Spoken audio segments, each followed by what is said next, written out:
They gave me the worst room on the family trip.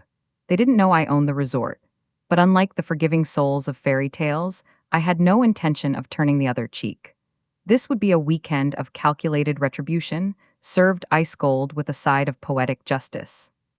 The Grand Serafina Resort in Santorini had been my secret for 8 months now, ever since my great uncle Maximilian's will revealed his final, devastating surprise. As I stood in the opulent marble lobby, watching my family's annual gathering unfold like a predictable Greek tragedy, I felt the familiar surge of anticipation that comes with a perfectly orchestrated plan. My sister Valentina, the family's golden child, swept through the entrance like she owned the place, which she believed she deserved to. Her husband Damien followed close behind, already eyeing the expensive artwork with the calculating gaze of a man who equates beauty with price tags. My parents, Helena and Victor Blackwood, carried themselves with their usual air of disappointed nobility, as if life had personally failed to meet their elevated expectations. "Oh, Serafina," my mother sighed when she finally noticed me lingering near the concierge desk. "I wasn't entirely certain you'd show up. You've been so unpredictable lately." Her tone carried that familiar note of martyred patience she'd perfected over the years. The one that suggested my very existence was a burden she bore with saint-like grace. "I wouldn't miss our family tradition for anything in the world," I replied, my smile sharp as crystal. "Besides, I've been looking forward to this particular gathering for months." Damien snorted, adjusting his Armani suit jacket. "Still clinging to that little art studio of yours, I see. Tell me, has the creative entrepreneur thing started paying the bills yet, or are you still living off those tiny commission checks?" If only they knew. My little art studio had transformed into Blackwood Creative Solutions, an international branding agency with offices in New York, London, and Tokyo. Last year's revenue had exceeded $12 million, with a client roster that included Fortune 500 companies and European royalty. But their ignorance was about to become my weapon. "I manage," I said simply, watching as Victor, the resort manager, approached with the room assignments. Victor knew exactly who I was. We'd spent countless hours over the past months planning improvements to the property. The slight bow he gave me didn't go unnoticed by my cousin Anastasia, whose sharp eyes missed very little. "The Blackwood family," Victor announced with professional warmth, "welcome to Grand Serafina. We have prepared your accommodations as requested."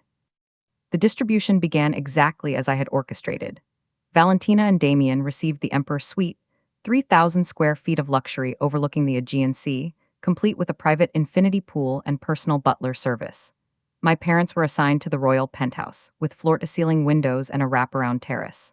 My cousins, Anastasia and Marcus, along with my uncle Theodore, were given the premium ocean view suites. And then there was me. "Miss Serafina," Victor said, his voice carrying just the right note of apologetic regret, "I'm afraid there was an issue with the room allocations. You've been assigned to room 1847 in the service wing." The silence that followed was exquisite. Even the ambient sounds of the lobby seemed to fade as my family processed this information. Room 1847? I knew it intimately. It was a converted storage space, barely larger than a closet, with no view except for the employee parking lot and the constant noise of the industrial laundry facility. "The service wing?" Anastasia repeated, her voice climbing an octave. "That can't be right. Surely there's been a mistake." Helena stepped forward, her expression a masterpiece of false concern. "Victor, is it? I'm sure you can find something more appropriate for my daughter. She may not have the same refined tastes as the rest of us, but she's still family." The condescension in her voice was palpable. Still family? As if I were a distant, embarrassing relative they tolerated out of obligation rather than love. Victor looked genuinely uncomfortable. "Ma'am, I would be happy to make alternative arrangements if Miss Serafina—" "It's perfectly fine," I interrupted, savoring the shocked expressions around me. "Room 1847 will do nicely. I'm not here for the accommodations." As I collected my keycard and headed toward the service elevator, I heard Damien's stage whisper, "Well, at least she knows her place," finally showing some self-awareness. The laughter that followed them up the main elevator was like music to my ears. They had no idea they were laughing their way into the most spectacular downfall of their privileged lives. Room 1847 was exactly as advertised, a cramped, windowless space with institutional carpeting and the persistent hum of machinery. But it served its purpose perfectly. From here, I could observe everything while appearing to be exactly what they believed I was, the family failure, grateful for scraps. That evening, the welcome reception was held in the resort's Crown Ballroom, a space I had personally redesigned 6 months earlier. Crystal chandeliers cast rainbow patterns across imported Italian marble, while floor-to-ceiling windows offered breathtaking views of the sunset-painted sea. The centerpiece was a sculpture I had commissioned from a renowned Venetian artist, though none of my family would recognize my aesthetic influence. They had reserved the best table for themselves, naturally. I was seated at a smaller table in the back, partially hidden behind an ornamental pillar. The message was clear: present but insignificant, included but invisible.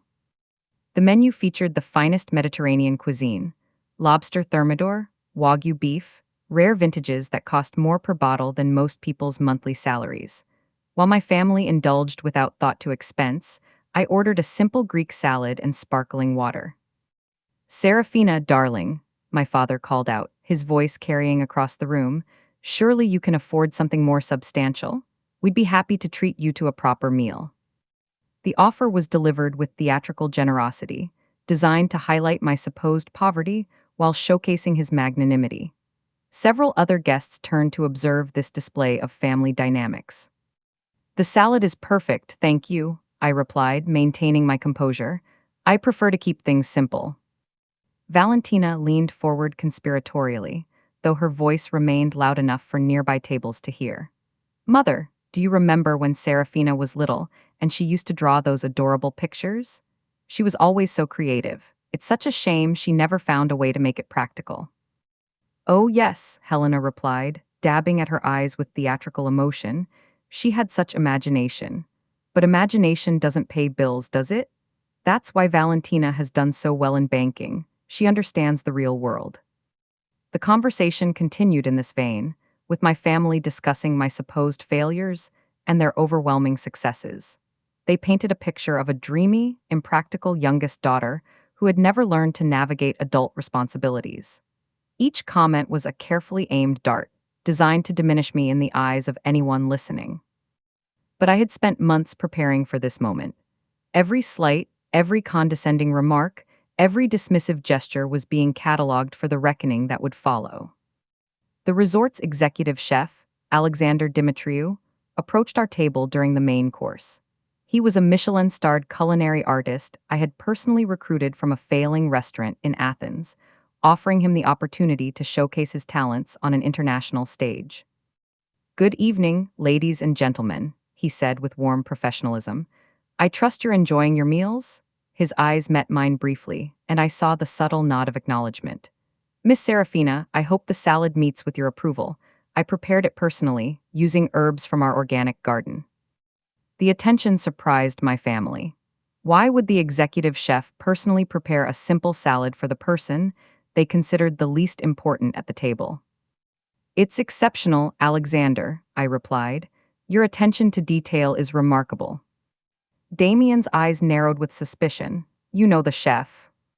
"We've crossed paths before," I said vaguely, taking another bite of the perfectly dressed greens. The truth was that Alexander and I had spent weeks collaborating on the resort's new menu, incorporating locally sourced ingredients and traditional Greek techniques with modern presentation. As the evening progressed, more staff members approached me with subtle deference that didn't go unnoticed. The sommelier personally recommended wine pairings, though I stuck to sparkling water. The manager of guest services inquired about my comfort level. Even the head of housekeeping stopped by to ensure my needs were being met. "It's almost like they think you're someone important," Anastasia observed, her detective instincts clearly activated. "Don't you find that odd?" "Perhaps they're just well-trained in customer service," I replied innocently. But I could see the gears turning in her mind. Anastasia had always been the most observant member of the family, and she was beginning to notice patterns that didn't align with their perception of me as the family disappointment. The evening's entertainment featured a renowned Greek singer whose hauntingly beautiful voice filled the ballroom as she performed traditional songs accompanied by a full orchestra. As her final notes faded into applause, Victor took the stage. Ladies and gentlemen, he announced, we have a special surprise this evening. Our resort's owner wishes to extend personal greetings to our guests. My heart rate quickened. This wasn't part of the plan I had discussed with Victor. What was he doing? Unfortunately, Victor continued, the owner prefers to maintain privacy during family gatherings, but has asked me to convey their appreciation for choosing Grand Serafina for your celebration. I caught Victor's eye and saw the small smile playing at his lips. He was enjoying this as much as I was, building suspense while maintaining my anonymity. The rest of the evening passed in a blur of increasingly pointed comments from my family and growing confusion as they noticed the preferential treatment I was receiving from staff. By the time we retired to our rooms, I could see the questions forming in their minds. Perfect. The next morning, I woke before dawn and made my way to the resort's private office. My office, though none of them knew it yet. The space had been my great-uncle Maximilian's sanctuary, and I had preserved it exactly as he left it, down to the leather-bound books lining the walls and the antique globe bar in the corner. Here, surrounded by family photographs and business documents, I could finally drop my mask. The weight of performance, of pretending to be less than I was, fell away like a discarded costume. Victor knocked and entered without waiting for permission, a liberty I had granted him months ago. The family is already gathering for breakfast, he reported. Your sister has been asking questions about you. She seems suspicious of the attention you're receiving. Let her wonder, I replied, reviewing the documents I would need for later. Curiosity is the first step toward enlightenment. Are you certain about this approach? Victor asked, his voice carrying a note of concern. Once you reveal the truth, there's no taking it back. Your family will never see you the same way again. I looked up at him, this kind man who had watched me transform from a wounded young woman into someone capable of orchestrating her own justice. Victor, they've never seen me at all. They've looked through me, around me, over me, but never at me. Today they'll finally see who I really am. The breakfast buffet was an elaborate affair spread across the resort's ocean terrace, where guests could dine while watching the sunrise paint the Mediterranean in shades of gold and rose. My family had claimed the premier table, naturally, while I was relegated to a smaller table at the periphery. I chose a simple breakfast of fresh fruit and yogurt, earning another round of concerned commentary from Helena. Serafina, you're looking rather thin. Are you eating properly? I worry about you living alone in that little apartment. The little apartment was actually a penthouse loft in Manhattan's Soho district, but I saw no reason to correct her misconception. I eat well enough, mother. Marcus, my younger cousin, decided to join the conversation. Maybe if you'd followed a more traditional career path like the rest of us, you could afford better meals. It's not too late to reconsider, you know. I could probably get you an entry-level position at my firm. Marcus worked as a junior associate at a mid-tier law firm, pulling in a respectable but unremarkable salary. The condescension in his offer was breathtaking, considering my company's legal department employed attorneys who billed more in a day than Marcus made in a month. That's very kind of you to offer, I replied graciously. I'll certainly keep that in mind. Damien, emboldened by the morning's already established pattern of casual cruelty, decided to escalate. You know, Serafina, we've all been talking, and we're concerned about your future. You can't keep pretending to be an artist forever. At some point, reality has to set in. What kind of reality did you have in mind? I asked, genuinely curious to hear his vision of my life. Well, for starters, accepting that your little hobby isn't a career. Maybe finding a nice man who can provide stability. You're not getting any younger, and your options are becoming more limited every year. The casual dismissal of my life's work as a hobby, combined with the suggestion that my value lay primarily in my marriageability, was almost too perfect. They were practically writing my revenge script for me. I appreciate your concern, I said mildly, though I should mention that my hobby has been keeping me quite busy lately. Valentina laughed, a sound like crystal breaking. Oh, Serafina, you're so sweet, but there's a difference between being busy and being successful. We just want you to be realistic about your prospects. Realistic. The word hung in the air like incense, imbuing their cruelty with the scent of false concern. It was then that I noticed Alexander approaching our table, carrying a leather portfolio that I recognized immediately.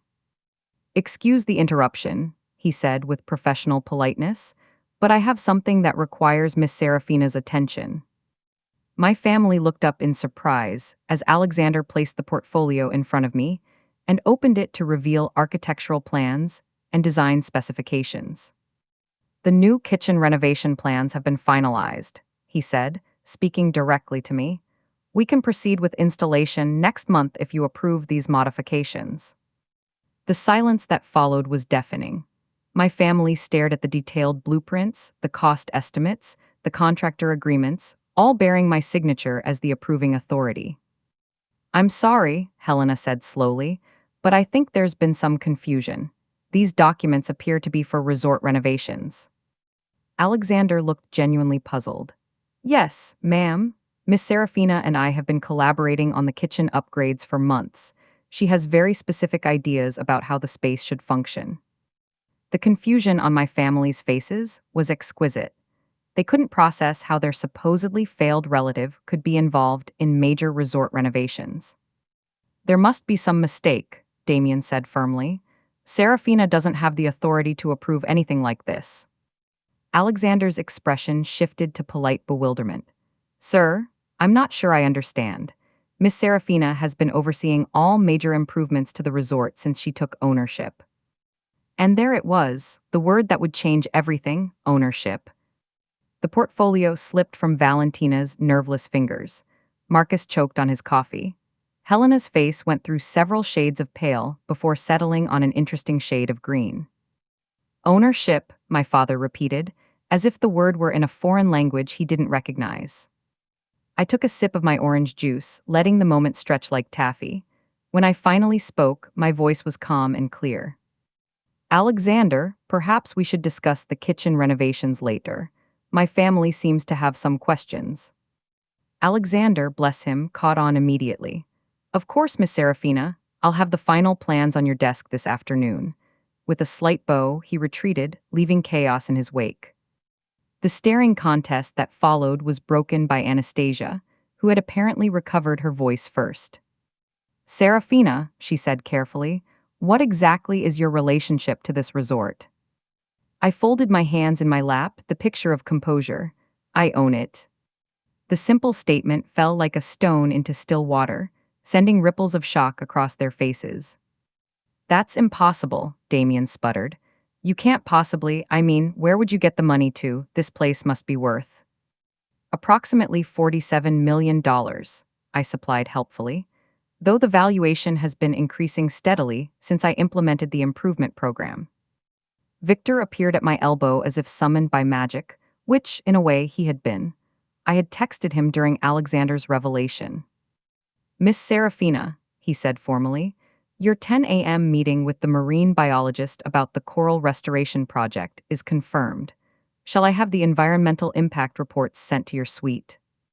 My suite, not the converted storage closet where they had relegated me, but the owner's private residence within the resort, a sprawling space that encompassed the entire top floor of the main building. "Yes, thank you, Victor. And please arrange for my family to be moved to more appropriate accommodations. I don't think the service wing is suitable for our guests." The word guests carried its own weight. They were no longer family members graciously accepting my presence. They were visitors in my establishment. Helena found her voice first, though it emerged as barely more than a whisper. "The inheritance, Maximilian's inheritance." "Yes," I confirmed. "Uncle Maximilian left me everything. The resort, the shipping company, the real estate portfolio, the art collection, all of it." "But that's impossible," Marcus protested. "He barely knew you. You only saw him at family gatherings." I smiled then, our expression with very little warmth. "Actually, Marcus, I saw him quite regularly. We had dinner every Tuesday for the last 5 years of his life. We discussed business, philosophy, family dynamics. He found our family's treatment of me illuminating." The revelation that I had maintained a close relationship with Maximilian, without their knowledge, clearly shook them. In their minds, I had been the peripheral relative. the one who attended family events but never truly belonged. The idea that I had been Uncle Maximilian's confidant and eventual heir challenged everything they believed about our family hierarchy. 5 years, Valentina repeated faintly. You've been meeting with him for 5 years. Every Tuesday, I confirmed. Sometimes we'd discuss art. He was quite knowledgeable about contemporary pieces. Sometimes business. He built his empire from nothing, you know? But often we talked about family, about loyalty, respect, the difference between love and obligation. I stood up, smoothing my simple sundress, a dress that had cost more than most people's monthly rent, though they had dismissed it as obviously inexpensive.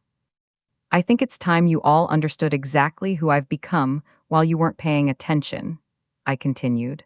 Victor, please have my business portfolio prepared for a presentation.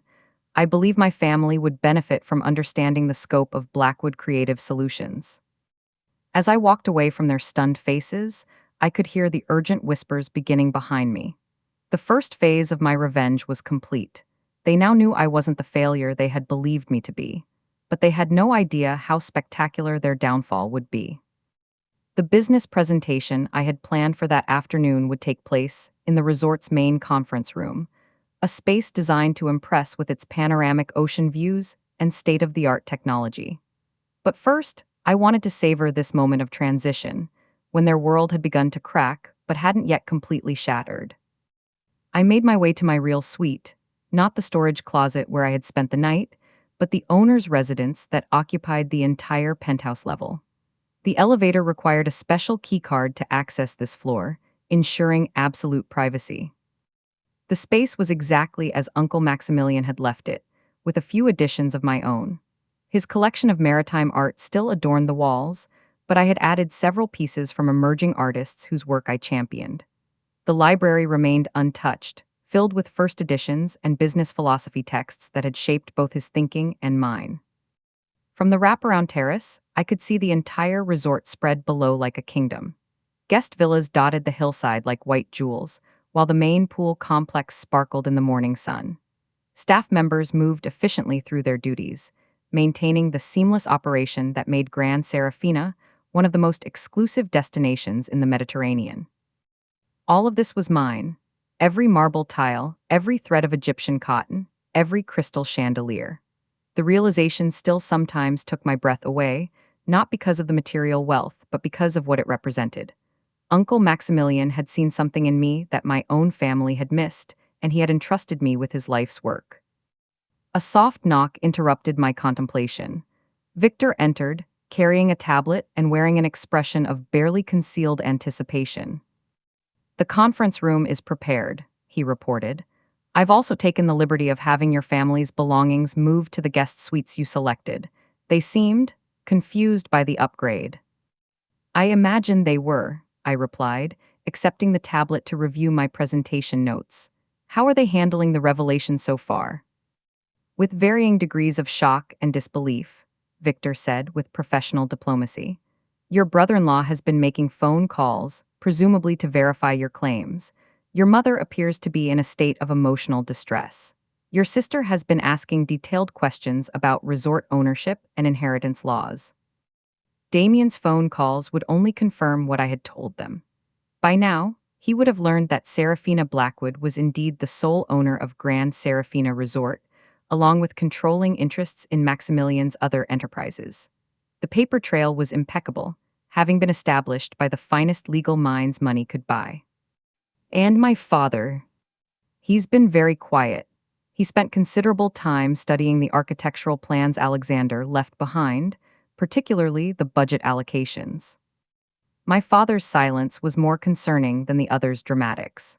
Victor Blackwood had built his own modest fortune through careful observation and calculated moves. If he was studying the financial implications, he was beginning to understand the true scope of what had happened. Shall we proceed with the presentation? Victor asked. Not yet, I replied, moving to Uncle Maximilian's desk and opening a drawer I had avoided until now. First, I think it's time they understood the complete picture. The drawer contained Uncle Maximilian's private correspondence, letters, emails, and handwritten notes documenting years of family interactions. I had read through them once, shortly after his death, and the contents had confirmed everything I suspected about my family's true nature. Among the documents was a series of emails between Maximilian and my father, dated just 6 months before the old man's death. In them, Victor had proposed a joint venture to purchase and develop a chain of luxury resorts, with Maximilian providing the capital and Victor managing the operations. The proposal had been rejected, but not before revealing Victor's assumption that he was the natural heir to Maximilian's business empire. There was also correspondence with Damien, who had attempted to involve Maximilian in his real estate ventures, clearly positioning himself as a potential business partner and successor. Valentina had sent a lengthy letter outlining her qualifications to manage Maximilian's financial portfolio, complete with performance projections and organizational charts. But perhaps most revealing was a series of text messages from Helena, sent after family gatherings, apologizing for my behavior and assuring Maximilian that they were working to help Serafina find a more suitable path in life. Each document painted the same picture: a family that saw Maximilian as a resource to be cultivated rather than a relative to be loved. They had all positioned themselves as his logical successors while systematically undermining my relationship with him. What they hadn't known was that Maximilian had been documenting their behavior for years, keeping detailed records of every slight, every calculated kindness, every transparent attempt at manipulation. He had been building a case, gathering evidence of their true characters. And he had been testing them. I selected the most damning documents and added them to my presentation. My family wanted to understand how they had been passed over for the inheritance. I would show them exactly why. The conference room was filled with afternoon sunlight when I arrived, casting long shadows across the polished table. My family was already seated, their earlier shock having evolved into a mixture of confusion, resentment, and poorly concealed greed. They had changed clothes since breakfast, I noticed. Gone were the casual resort wear and comfortable linens. Now they were dressed as if for a business meeting: suits, jewelry, power dressing, designed to establish authority and command respect. They were preparing for a negotiation, expecting to somehow reclaim control of a situation that had already spiraled far beyond their influence. "Serafina," my father said as I entered, his voice carrying the authoritative tone he used when trying to dominate family discussions, "I think we need to have a serious conversation about this inheritance situation." I took my place at the head of the table, the seat that would have been Uncle Maximilian's in life. "I agree completely. I think it's time you all understood exactly what happened and why." I activated the room's presentation system, and the large screen at the far end of the room illuminated with the Blackwood Creative Solutions logo, a sophisticated design that incorporated elements from both my artistic vision and Uncle Maximilian's maritime heritage. "Let's start with my business," I said, clicking to the first slide, "since you seem to have some misconceptions about what I do for a living." The presentation began with an overview of my company's growth over the past 8 years. Starting from a one-person graphic design studio, BCS had evolved into an international creative consultancy with offices in New York, London, Tokyo, and Sydney. Our client list read like a who's who of global corporations, luxury brands, and cultural institutions. Last year, I continued, BCS generated revenue of $14.7 million, with a profit margin of 31%. We employ 127 people across 4 continents and have been recognized with numerous industry awards for innovation and creative excellence. I paused to let the numbers sink in. $14.7 million, more than Damien's entire real estate portfolio, more than Valentina's bank could claim in quarterly profits, more than my parents had accumulated in their entire careers combined. "Our client roster includes several companies you might recognize," I said, clicking to the next slide. The logos that appeared on screen drew audible gasps from around the table. Technology giants, automotive manufacturers, luxury fashion houses, telecommunications empires, brands that represented billions in market capitalization and global influence. The rebranding campaign we created for Meridian Technologies alone generated $2.3 million in revenue, I noted, highlighting one particularly recognizable logo. That's roughly equivalent to what Damien's firm grosses in a typical year. Damien's face had gone pale. He knew exactly what Meridian Technologies was worth, and the implications of my company having them as a client were staggering.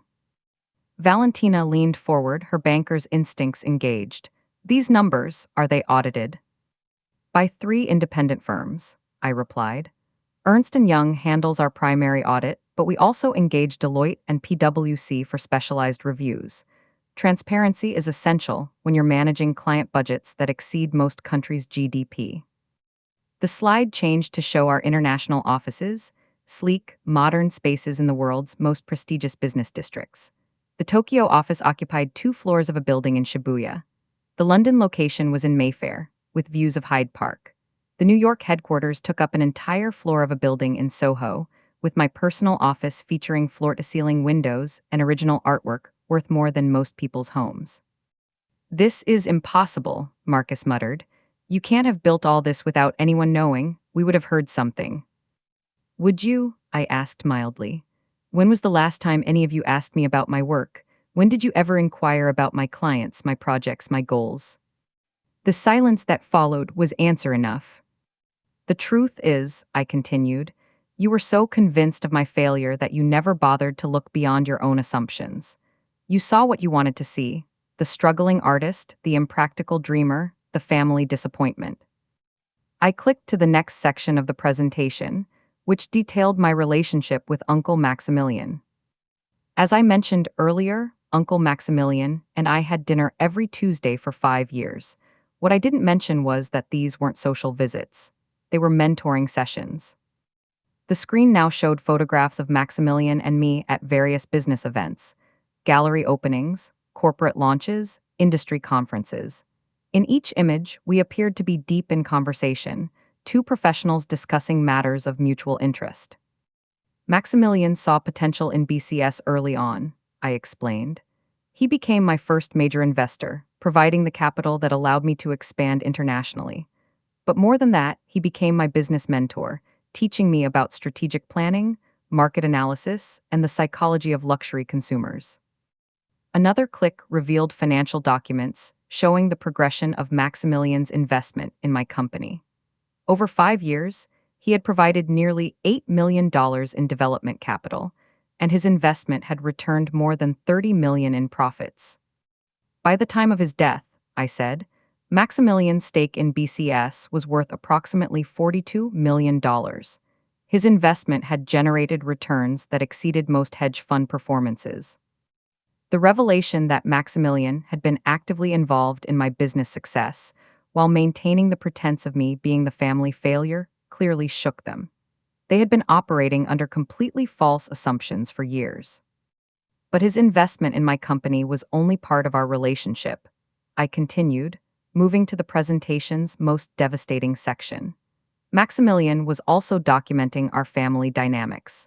He was particularly interested in how different family members treated each other when they thought no one was watching. The screen filled with excerpts from Maximilian's private notes, written in his distinctive handwriting. Family dinner, March 15th. Serafina arrived with sketches for a new client project. Helena immediately dismissed her work as scribblings without looking at them. Victor changed the subject to discuss Valentina's bank promotion. No one asked Serafina about her business. Christmas gathering. Damien made 3 separate comments about Serafina's financial situation, each designed to establish her as unsuccessful. Serafina responded with grace, but I could see the hurt in her eyes. Meanwhile, he spent the evening boasting about properties he purchased with inherited money.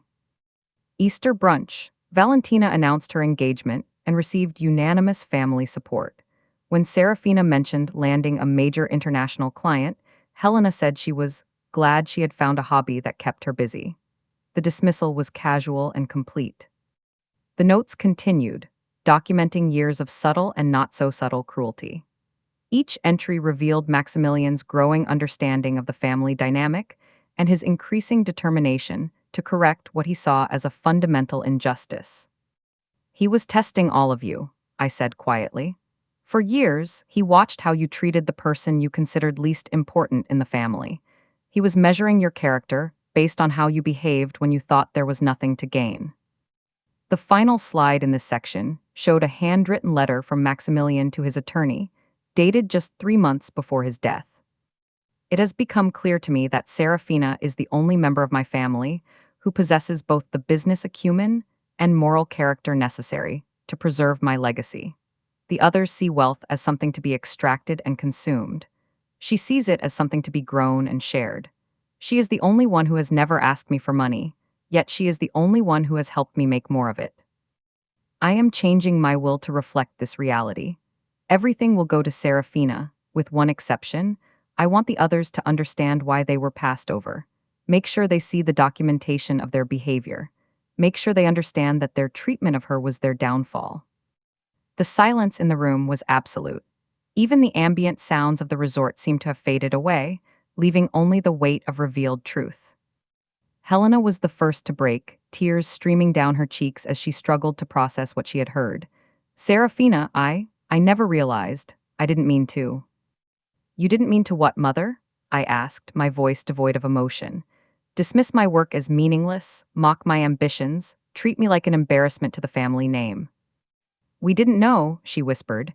If we had known about your success, you would have what? Respected me? Loved me? Treated me like family? I leaned forward, my voice remaining calm despite the rage burning beneath the surface. My worth as a person shouldn't have depended on my net worth, mother. A family should support each other regardless of external validation. Victor had been studying the financial documents with increasing intensity.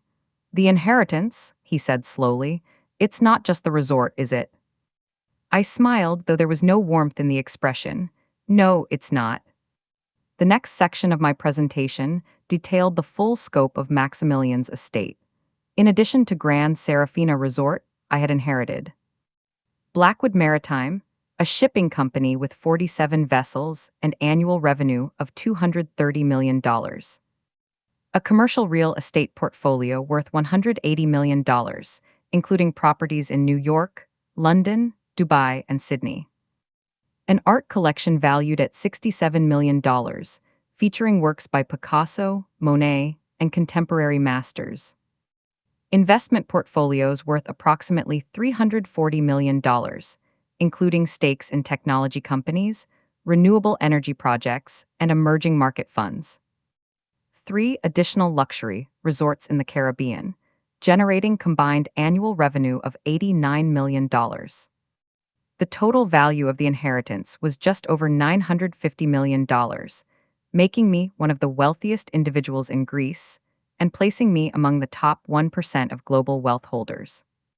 Combined with the value of BCS, I said, my net worth currently exceeds $1.1 billion. The number hung in the air like a physical presence. $1.1 billion. More wealth than any of them could have imagined, controlled by the person they had spent decades treating as insignificant. Damien was the first to recover, though his voice cracked when he spoke. This is insane. You're telling us you're a billionaire and you let us treat you like. Like what? I prompted. Like trash, like a charity case, like someone whose feelings don't matter. He had no response to that. Valentina was staring at the financial projections with the intensity of someone trying to solve a complex equation. The shipping company alone generates more revenue than my entire bank division, she said faintly. And you've been running it for 8 months. Actually, I've been gradually taking over operations for the past 2 years, I corrected. Maximilian began transferring responsibilities to me once he was confident in my abilities. The transition was seamless because I had already been making most of the strategic decisions. This revelation hit them like another physical blow. Not only had I inherited an empire, but I had been secretly running it while they dismissed me as a failure. 2 years, Marcus repeated. You've been managing billion-dollar operations for 2 years, and we never knew. You never asked, I replied simply. At family gatherings, you were all so eager to tell me about your modest successes that you never inquired about mine. When I mentioned business trips, you assumed I was attending craft fairs. When I talked about client meetings, you thought I meant local small businesses. I clicked to the next slide, which showed a timeline of my increasing responsibilities within Maximilian's empire. By the time he died, I continued, I was already the de facto CEO of his operations. The inheritance was simply a formalization of existing reality. The presentation moved to its final section, consequences. Now, I said, my voice taking on the authoritative tone I used in boardrooms when negotiating million-dollar contracts, we need to discuss what happens next. The screen displayed a simple organizational chart showing my position at the top of multiple corporate hierarchies, with various family members occupying much smaller positions within the broader economic ecosystem I now controlled. Damien, I began, focusing on my brother-in-law, your real estate firm has been struggling lately, hasn't it? 3 major deals fell through last quarter, and you've been leveraging properties to maintain cash flow. His face went white. How do you know that? Because Blackwood Maritime owns the shipping contracts for 2 of the developers you've been courting. When they pulled out of your deals, they came to us for alternative logistics solutions. The implication was clear. I had more insight into his business failures than he realized, and potentially more influence over his future prospects than he could imagine. Valentina, I continued, turning to my sister, congratulations on your recent promotion to regional manager. I'm sure the 15% salary increase was very welcome. She nodded slowly, uncertain where this was heading. I should mention that your bank handles the maritime insurance policies for Blackwood Maritime's fleet. Last year, those policies generated approximately $4.2 million in revenue for your institution. That's roughly. What percentage of your branch's total business? Valentina's face went ashen as she performed the mental calculation. About 37%, she whispered. Exactly. So when those policies come up for renewal next month, I'll be very interested to see how your bank values our continued partnership. The threat was delivered with perfect politeness, but its implications were unmistakable. I now had the power to significantly impact her career with a single business decision. Marcus, I said, focusing on my cousin, your law firm represents several small shipping companies, doesn't it? Companies that compete with Blackwood Maritime for certain contracts. He nodded nervously. How interesting. I'll have to review those relationships to ensure there are no conflicts of interest that might require adjustments. Each revelation demonstrated the same principle. While they had been dismissing me as irrelevant, I had been building an empire that intersected with their lives in ways they never imagined. I now held cards in games they didn't even know they were playing. But this isn't just about business, I continued, clicking to the presentation's final slide. This is about justice. The screen now showed photographs from various family gatherings over the years, images that captured the casual cruelty I had endured. In one photo, I stood alone at the edge of a group shot, clearly excluded from the main family formation. In another, I sat at the children's table during a formal dinner while adult conversations flowed around me. A third showed me opening a clearly regifted present while others displayed expensive, thoughtfully chosen gifts. For 28 years, I said, my voice finally carrying the weight of accumulated pain, you have treated me as less than. Less intelligent, less capable, less worthy of respect and love. You convinced yourselves that your cruelty was kindness, that you were protecting me from unrealistic expectations or helping me accept my limitations. I stood and walked to the window, looking out at the resort that had become my kingdom of revenge. But you were wrong about everything. I was never the failure you believed me to be. I was never the burden you treated me as. I was a person with feelings and dreams and potential, and you crushed those things because it made you feel superior. I turned back to face them, and for the first time in my life, I saw my family looking at me with something approaching fear. So now, I continued, you're going to experience what it feels like to be powerless, to be dependent on someone else's goodwill, to wonder if your livelihood, your comfort, your very security might disappear if you say the wrong thing. The silence that followed was profound. They were beginning to understand that this wasn't just a revelation, it was a reckoning. What do you want from us? My father asked, his voice small and uncertain. I want you to understand, I replied. I want you to feel what it's like to be dismissed, marginalized, and treated as irrelevant. I want you to experience the anxiety of wondering if you matter to the people who are supposed to love you. I returned to my seat at the head of the table, the position of power that was now mine by right. Here's what's going to happen, I announced. You're going to finish this family reunion as my guests. You're going to smile and pretend everything is normal while you process the fact that your entire understanding of our family dynamic was based on lies and willful blindness. I paused to let this sink in. Then you're going to go home and reflect on the choices that brought you to this moment. You're going to think about every cruel comment, every dismissive gesture, every time you made me feel small because it made you feel big. Serafina, Helena began, surely we can. I'm not finished, mother, I interrupted, and the steel in my voice silenced her immediately. After you've had time to truly understand what you've done, some of you may choose to make amends. Real amends, not apologies designed to protect your own interests, but genuine efforts to become better people. I clicked off the presentation system, returning the room to natural lighting. Those who demonstrate sincere change might find that I can be generous. Those who don't, I shrugged. Well, the business world is very small, and I have a long memory. The meeting concluded in stunned silence. One by one, my family members filed out of the conference room, each lost in their own thoughts about how dramatically their world had shifted. But I wasn't finished with them yet. That evening, I arranged for a special dinner to be served in the resort's private dining room, a space typically reserved for heads of state and celebrity guests. The menu was prepared by Alexander himself, featuring delicacies that cost more per plate than most people spent on food in a month. When my family arrived, they found place cards directing them to specific seats around an elegant table set with crystal, silver, and fine linens. But the seating arrangement was deliberately calculated. Each person was positioned to maximize their discomfort and emphasize the new power dynamic. My parents, who had always claimed the seats of honor at family gatherings, found themselves at the far end of the table.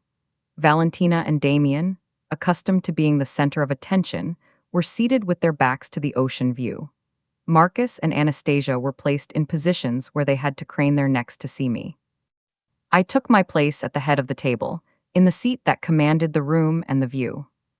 "Welcome to dinner," I said, raising a glass of champagne that cost more than most people's weekly salary. I thought we should celebrate this new chapter in our family's story. The irony was palpable. They were dining on delicacies they couldn't afford, in a room they could never access, as guests of the person they had spent decades treating as unworthy of basic respect. As the courses were served, each more elaborate than the last, I regaled them with stories of my business successes, my international travels, my meetings with world leaders and celebrities. Every anecdote was a reminder of the life I had been living while they dismissed me as a failure. Last month, I mentioned casually while sampling the imported caviar, I had dinner with the Prime Minister of Italy. We were discussing BCS's proposal to rebrand the country's tourism initiative. Fascinating man, very insightful about the relationship between national identity and economic development. The casual name-dropping was deliberate. I wanted them to understand that, while they had been playing small-town politics and petty family hierarchies, I had been moving in circles they could barely imagine. Oh, and I should mention, I added, that next week I'm flying to Dubai to finalize the purchase of a new resort property. It's going to be the flagship of an expansion into the Middle East market. Each revelation was another nail in the coffin of their assumptions about me. They had believed they were the successful ones, the important ones, the ones whose achievements mattered. Now they were learning that they had been playing checkers while I was playing chess on a global board. But the evening's true masterstroke came with dessert. As Alexander's team served an elaborate chocolate souffle, accompanied by gold leaf and rare berries, Victor approached the table with a leather portfolio. "Miss Serafina," he said formally, "the documents you requested are ready for signature." I accepted the portfolio and opened it to reveal legal documents that I had been preparing for months. With a flourish, I signed my name to several official-looking papers while my family watched in bewildered silence.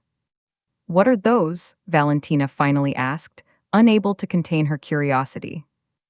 I smiled, closing the portfolio and handing it back to Victor. Charitable Foundation documents, I replied. I'm establishing the Maximilian Blackwood Foundation for Arts Education with an initial endowment of $50 million. The number hit them like a physical blow. $50 million, more than the combined net worth of everyone else at the table, casually donated to charity. The foundation will provide scholarships and resources for young artists from underprivileged backgrounds, I continued. People who have been dismissed or overlooked because they don't fit conventional definitions of success. The message was unmistakable. While they had been focused on tearing me down, I would spend my fortune building others up. Of course, I added, as if it were an afterthought, I'll need board members for the foundation. People who understand the importance of supporting those who might otherwise be ignored or underestimated. The implication hung in the air. Positions on the foundation board would represent their only chance to remain relevant in my new world order. As the evening wound down, I made one final announcement. Tomorrow morning, I said, you're all invited to join me for a special activity. We're going to visit the original fishing village where Uncle Maximilian grew up, the place where he learned that success isn't about where you start, but about how you treat people along the way. The fishing village of Cammery was a 30-minute drive from the resort, accessible only by a winding mountain road that offered spectacular views of the Aegean Sea. It was here that Maximilian had been born into poverty, the son of a fisherman who struggled to feed his family. The next morning, I arranged for my family to make this journey in a convoy of luxury vehicles that seemed absurdly out of place in the humble village. As we walked through narrow streets lined with simple whitewashed houses, I told them stories that Maximilian had shared with me during our Tuesday dinners. This is where he learned the value of hard work, I said, pointing to the small harbor where weathered fishing boats bobbed in the morning sun. His father took him out on the boats from the time he was 8 years old. He learned that success requires patience, preparation, and respect for forces beyond your control. We visited the tiny house where Maximilian had grown up, now converted into a small museum dedicated to his life and achievements.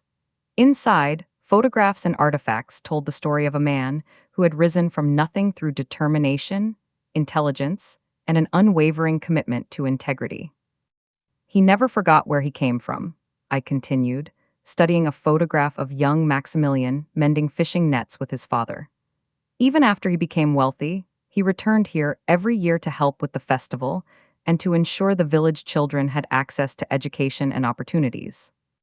The museum's final room contained a display I had helped curate, a collection of letters from scholarship recipients who had attended university thanks to Maximilian's generosity. Young people from fishing families who had become doctors, teachers, engineers, and artists because someone had believed in their potential. This is what he taught me about wealth, I said, turning to face my family in this room full of grateful testimonials. It's not about accumulating things or gaining power over others. It's about creating opportunities for people who might otherwise be overlooked. The contrast with their own approach to family dynamics was stark and deliberate. While they had used their modest advantages to diminish others, Maximilian had used his considerable wealth to elevate them. We concluded the village visit with lunch at a simple taverna overlooking the harbor. The meal was basic, fresh fish, local vegetables, bread baked that morning, but it carried a symbolic weight that the previous evening's elaborate dinner had lacked. As we ate, I shared more of Maximilian's wisdom about the relationship between character and success. He used to say that you could judge a person's true worth by how they treated those who had nothing to offer them, I said, breaking apart a piece of crusty bread. Service workers, children, elderly people, struggling artists, anyone who couldn't advance their interests or enhance their status. The words hung in the Mediterranean air like seagulls, circling and swooping with uncomfortable truth.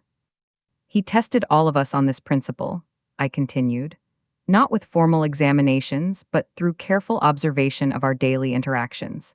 He watched how we treated waiters, how we spoke to hotel staff, how we responded to family members we considered less successful.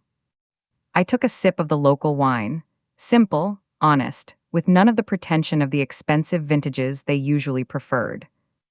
I passed his test not because I was trying to impress him, but because treating people with dignity came naturally to me. You failed it for the same reason. Your casual cruelty was genuine, not performed. The accusation was delivered matter-of-factly, without anger or dramatic emphasis. Somehow, this made it even more devastating. Helena had been growing increasingly emotional throughout the day, and she finally broke down completely. "We destroyed everything," she sobbed, her carefully maintained composure finally cracking. "We had a loving, successful daughter, and we spent years trying to convince her she was worthless. What kind of parents do that? What kind of people do that?" Her tears were genuine, but I felt no sympathy. These were the consequences of choices they had made deliberately and repeatedly over decades. "The kind of people who value appearances over substance," I replied calmly. "The kind who mistake cruelty for strength and kindness for weakness." Victor had been silent for most of the day, but now he spoke with a voice heavy with realization. "Maximilian knew, didn't he? He knew exactly what we were doing, and he was documenting it all while we thought we were so clever." "He knew," I confirmed. "He saw through every manipulation, every calculated kindness, every attempt to position yourselves as his successors. He watched you compete for his favor while systematically destroying the person he cared about most." "Why didn't he stop us?" Valentina asked, wiping tears from her eyes. "If he knew what we were doing, why didn't he intervene?" The question revealed how little she understood about the test she had been failing. "Because intervention would have changed the data," I explained. "He needed to see who you really were when you thought no one important was watching. If he had defended me openly, you might have modified your behavior without changing your hearts." "So he sacrificed you to test us," Marcus said, a note of accusation in his voice. "No," I corrected firmly. "He empowered me to survive your tests while gathering evidence of your true characters. Every cruel comment, every dismissive gesture, every moment you made me feel small. He documented it all, knowing that someday it would serve as justification for his final judgment." The lunch concluded in heavy silence, with each family member lost in their own thoughts about the implications of what they had learned. As we prepared to return to the resort, I made one final stop at the village's small cemetery. Maximilian's grave was marked by a simple headstone that bore only his name, dates, and a single phrase in Greek: "He lifted others up." Standing beside his grave, with my family gathered awkwardly around me, I spoke the words I had been saving for this moment. "This is what justice looks like," I said, my voice carrying across the quiet cemetery. "Not revenge, not cruelty, but consequences that match choices. You chose to treat love as conditional, success as zero-sum, and family as a competition. Now you get to live in the world those choices created." I placed a simple bouquet of wildflowers on his grave, flowers I had picked from the hillside where he used to walk as a child. "Uncle Maximilian," I said softly, "I hope I'm making you proud. I hope you can see that your faith in me wasn't misplaced." The drive back to the resort was silent, with each vehicle carrying passengers lost in their own thoughts about how dramatically their understanding of our family had changed in just 2 days. But my revenge was not yet complete. That evening, I called a final family meeting in the resort's library, a room lined with first edition books and dominated by a portrait of Maximilian in his prime. Unlike our previous gatherings, this one would be private, with no staff present to witness what I had to say. When they were all seated, I poured myself a glass of brandy from a bottle that had belonged to Maximilian, a ritual we had shared during our Tuesday dinners when discussing particularly complex business decisions. "Tomorrow," I began, "you'll all return to your normal lives. You'll go back to your jobs, your homes, your daily routines. But nothing will ever be the same because you now know who I really am and what you really are." I took a sip of the brandy, savoring the complex flavors that reminded me of my mentor's wisdom. "Some of you will try to rebuild our relationships. You'll send apologetic emails, make conciliatory phone calls, invite me to family events with newfound respect and attention. But understand this, I remember everything. Every slight, every dismissal, every moment you made me feel like I didn't belong in my own family."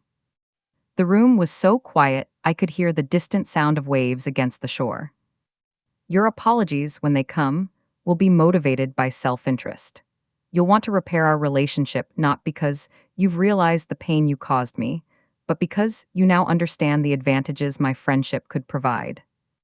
Helena started to protest, but I held up a hand to silence her. However, I continued, I am not without mercy. Uncle Maximilian taught me that revenge is a poison that ultimately harms the one who carries it, so I'm going to offer each of you a choice. I set down my brandy glass and looked each of them in the eyes. You can continue living as you always have, focused on appearances, consumed with petty competitions, treating others as resources to be exploited rather than people to be valued. If you choose this path, our relationship will be cordial but distant. I'll acknowledge you at family gatherings, I'll be polite in business dealings, but you'll be strangers to me forever. I paused to let this option sink in. Or you can choose to become different people. Not because you want something from me, but because you've genuinely understood the harm you've caused and you want to make amends, not just to me, but to everyone you've hurt with your casual cruelty. What would that look like? Anastasia asked, speaking for the first time that day. It would look like humility, I replied. Real humility, not the performed kind designed to manipulate others.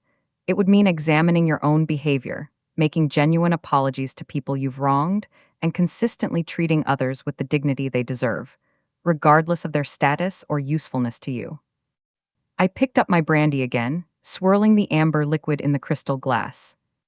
If you choose the second path, if you demonstrate through consistent actions over time that you've genuinely changed, then perhaps we can rebuild something. Not the family we were, that was built on lies and cruelty, but something honest and healthy. How long, my father asked quietly, how long would we have to prove ourselves? As long as it takes, I replied. This isn't a probationary period with a defined endpoint.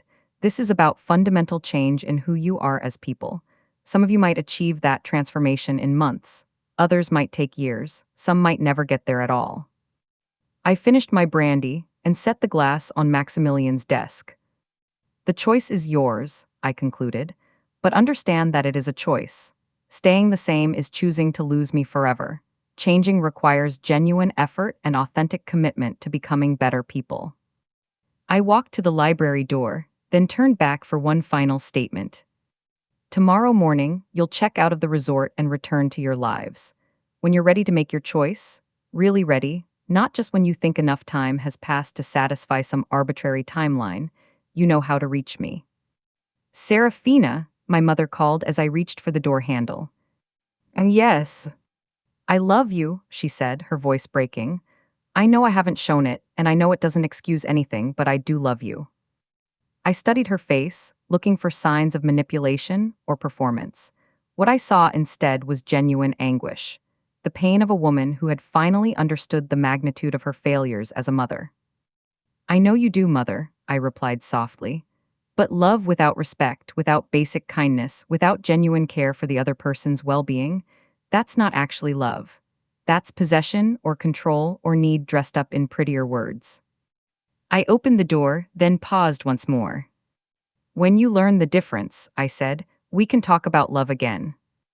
The next morning, I watched from my penthouse terrace as my family's convoy of vehicles wound down the mountain road toward the airport. From this height, they looked small and insignificant against the vast landscape of sea and sky, which was exactly how I had felt for most of my life under their casual cruelty.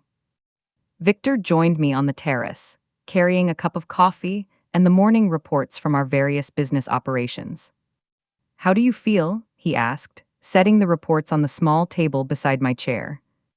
I considered the question carefully. How did I feel? Satisfied, vindicated, triumphant? Tired, I said finally. I feel tired. Revenge is exhausting, Victor observed, even justified revenge. It wasn't really about revenge, I replied, taking the coffee gratefully. It was about truth. For 28 years, I lived in a reality where I was the problem, where my dreams were unrealistic, my achievements were meaningless, and my feelings didn't matter. I needed them to understand that their version of reality was built on lies.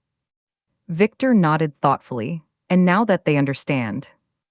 Now they get to decide what kind of people they want to be going forward. The power is in their hands, just like it always was. Over the following months, my family's responses to our confrontation revealed exactly who they truly were, not just in moments of crisis, but in their sustained choices over time. Helena was the first to reach out, sending a long handwritten letter 6 weeks after the reunion. But the letter was full of self justification and attempts to reframe the past in more favorable terms.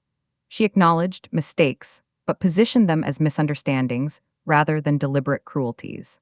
The letter ended with an invitation to Sunday dinner, as if normal family rituals could somehow erase decades of psychological damage.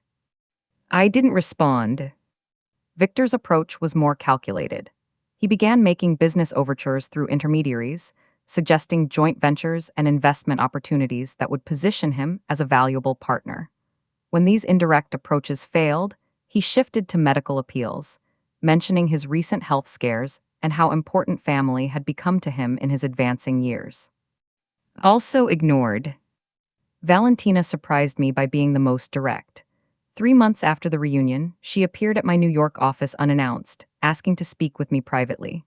When my assistant showed her into my office, she looked around at the artwork, the view, the obvious markers of success with something approaching awe.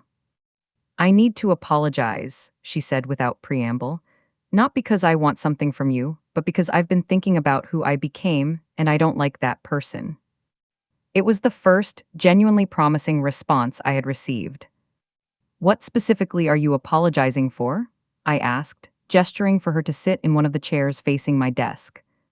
For treating you like you were less than me, she replied. For believing that my success meant more than yours. For never asking about your life or caring about your feelings. For being cruel because it was easier than being kind. Her directness was refreshing, but apologies were only words.